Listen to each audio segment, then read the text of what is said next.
Атмосферный готический детектив, захватывающий триллер, техно-хоррор, долгожданной анимации не только в сегодняшнем выпуске. Привет, вы на канале Shadow Tavern, и сегодня у меня для вас 10 отличных новых фильмов, которые уже вышли в хорошем качестве. Располагайтесь поудобнее, согревайтесь вкусным чаем и приятного просмотра.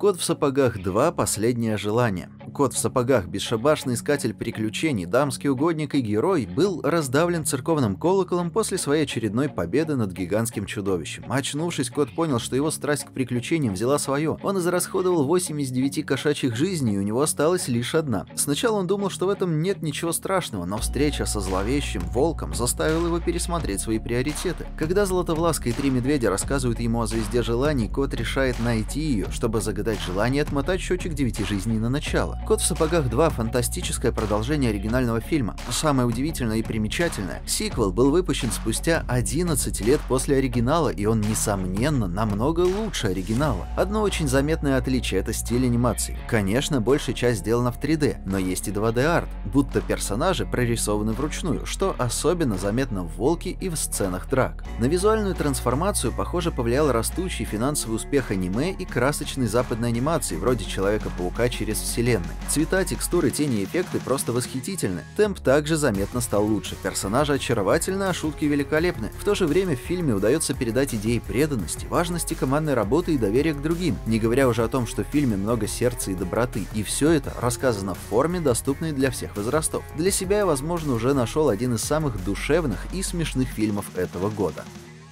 «Вавилон». Ревущие 20-е, время больших перемен. «Вавилон» — это кинематографическое чудо Дэмиена Шазела, самого молодого человека, получившего Оскар за лучшую режиссуру. Действие фильма происходит на заре кинематографа, когда говорящие картинки казались потрясающим явлением, а Голливуда как такового еще и не было. «Вавилон» рассказывает о карьере Мэнни Торреса, начинающего режиссера из Мексики, когда однажды ночью в Лос-Анджелесе 20-х годов на шумной вечеринке он пересекается с другой начинающей звездой Нелли Ларой. Также фильм следит и за несколькими другими связанными с ними персонажами. Кинозвезды, певцы, журналисты, музыканты. Все они поднимаются и падают в своей карьере, охватывающей конец немого кино и начало разговорного. С новой технологией приходят новые ожидания, как для актеров, так и для продюсеров. У фильма потрясающий каст актеров на основных и эпизодических ролях. Брэд Питт, Марго Робби, Тоби Магуайр, Оливия Уайлд, Самара Уивинг и другие. «Вавилон» полон замечательных декораций с колоритными персонажами, музыкой, танцами, дружбой и предательством. В то же время он под стать своему названию. Фильм, потворствующий тем самым порокам, которые осуждает. Он показывает волшебство и ослепительный блеск этого мира, хотя в то же время стремится показать и все излишества и гедонизм эпохи в негативном свете. Кино не для всех, но если бы вы хотели посмотреть микс из «Волка с Уолл-стрит» и «Однажды в Голливуде», то не пропустите.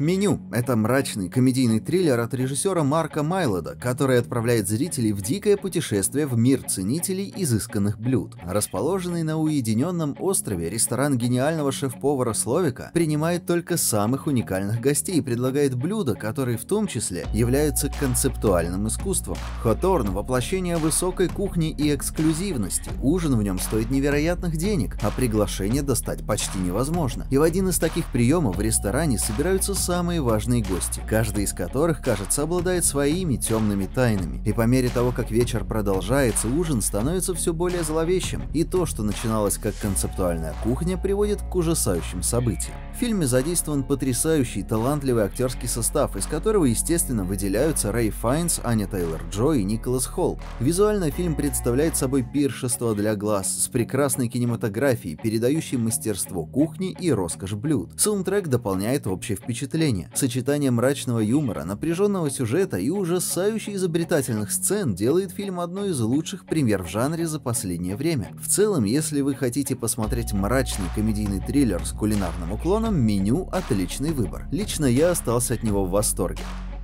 «Черная пантера. Ваканда навеки». Долгожданный супергеройский фильм, действие которого происходит в кинематографической вселенной Марвел. Фильм Райана Куглера продолжает события оригинальной «Черной пантеры» и рассказывает о том, что после смерти почитаемого и любимого короля Чалы Ваканда пребывает в трауре. Согласно синопсису, мировые державы, зная об уникальных ресурсах, используют момент для внешнего вмешательства, не оставляя Ваканде иного выбора, кроме как защищаться. Королева Рамонда, Шури и Наки объединяют свои силы для защиты нации, и Ваканда прокламирует прокладывает новый путь вперед, чтя наследие Черной Пантеры. У нового фильма хороший актерский ансамбль, отличные визуальные эффекты и захватывающий экшен, а трогательные моменты и эмоциональные сцены добавляют глубину сюжету. Изображение культуры и внимание к деталям при создании правдоподобного мира также произведут впечатление на поклонников кинокомиксов. В целом, Черная Пантера Ваканда навеки — это захватывающее дополнение и яркое завершение четвертой фазы MCU, достойное продолжение оригинального фильма.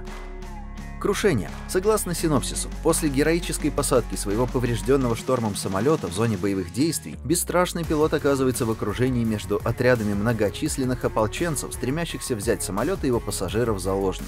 Ох, этот фильм! Вспомните практически любой боевик 80-х и 90-х, вроде «Крепкого орешка», «Командос», «Рэмбо», «Смертельного оружия», и части каждого из них есть в этом фильме. В «Крушении» используется проверенная формула. Уставший саркастичный герой, сомнительный помощник, почти бесполезная кучка пассажиров и несколько плохих парней с оружием. Да, здесь нет ни единого новаторского или оригинального элемента, но Крушению, максимально используя своих актеров и заложенную в нем напряженную основу, удается преодолеть банальность и увлечь зрителя происходящим. Темп фильма тоже хорош, у героев всегда есть время отдышаться и осмыслить происходящее, а заодно позволить зрителю немного отдохнуть перед следующим экшен-моментом. Если соскучились по олдскульным боевикам и ищете кино на пятничный вечер, чтобы просто залипнуть часа на полтора и выдохнуть после тяжелой недели, то это оно.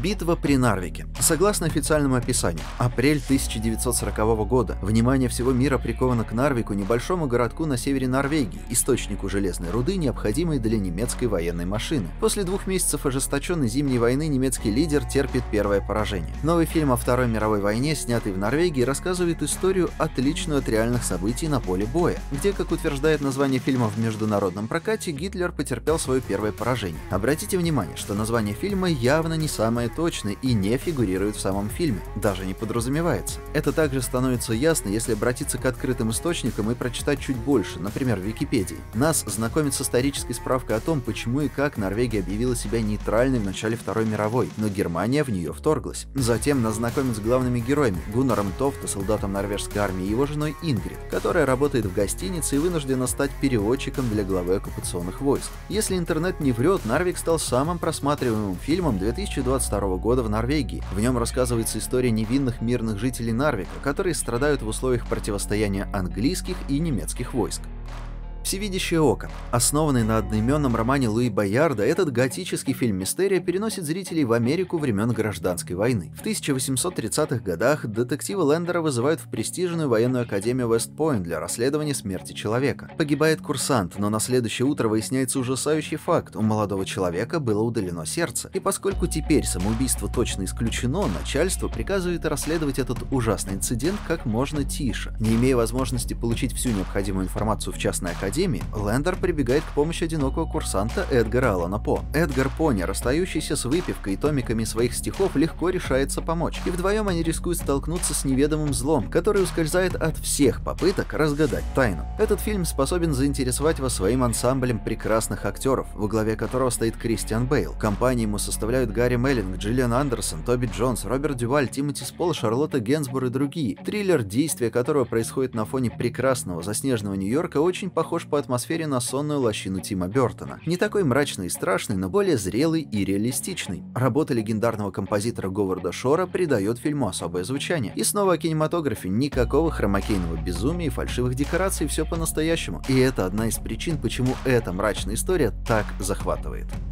6 января вышел техно-хоррор «Меган», творение изобретательного разума Джеймса Вана и студии Blumhouse, которые некогда подарили нам одни из крупнейших франшиз ужасов последних десятилетий, такие как «Пила», «Астрал» и «Паранормальное явление». И «Меган», малюсенький спойлер, в силу своей концовки тоже грозит стать франшизой. Десятилетняя Кэдди вместе с папой и мамой попадают в автоаварию. Родители погибают, а девочку на временную опеку отдают ее тете Джемме. Джемма — гениальный робототехник, работающий инженером в компании по производству игрушек. Девушка способна создать практически что угодно, были бы время и ресурсы. Отчаянно желая помочь своей племяннице пережить горе, она дорабатывает свой экспериментальный проект — Меган — реалистичную куклу с искусственным интеллектом, запрограммированную на то, чтобы стать лучшим другом ребенка. Предполагалось, что она будет лишь прототипом, но когда Джемма берет Меган домой, чтобы испытать ее, ее травмированная племянница внезапно снова становится счастливой, и по мере развития их отношений Меган становится все более разумной и жуткой, а поскольку одна из ее главных обязанностей — защищать физическое и моральное здоровье девочки, любовь и забота искусственного интеллекта могут привести к совершенно непредсказуемым последствиям.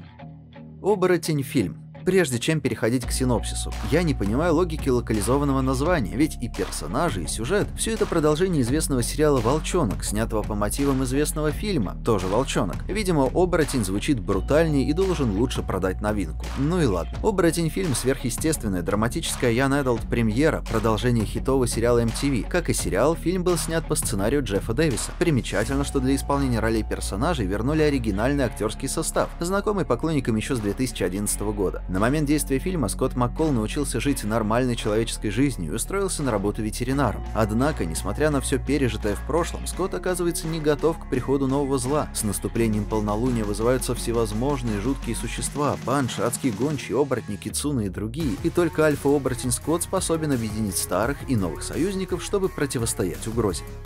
Когда ты закончишь спасать мир. Картина основана на одноименной аудиодраме Джесси Айзенберга, которого большая часть зрителей наверняка лучше всего знает по роли Коламбуса из «Добро пожаловать в Зомбиленд». Джесси, кстати, и выступил режиссером, выбрав собственную историю для дебюта. В центре сюжета мать и сын в исполнении Джулианы Мур и Финна Вулфхарда, и отношения между ними не самые лучшие. Для Эвелин ее сын не главное в жизни, которую она посвятила помощи тем, кто попал в трудные ситуации. Большую часть своего времени Эвелин проводит в центре помощи жертвам домашнего насилия, а ее сын, прославившийся в интернет, живет совершенно иначе. И как бы они ни старались, эти двое просто не могут найти общий язык. Когда ты закончишь спасать мир — это душевный, комедийно-драматический фильм, посвященный темам семьи, ответственности и поиска себя. На этом у меня сегодня все. Спасибо за просмотр. Если видео вам понравилось, то не стесняйтесь делиться ссылкой на него со своими друзьями, подписываться на канал и жать на кнопки под плеером. И до встречи в следующем выпуске. Пока!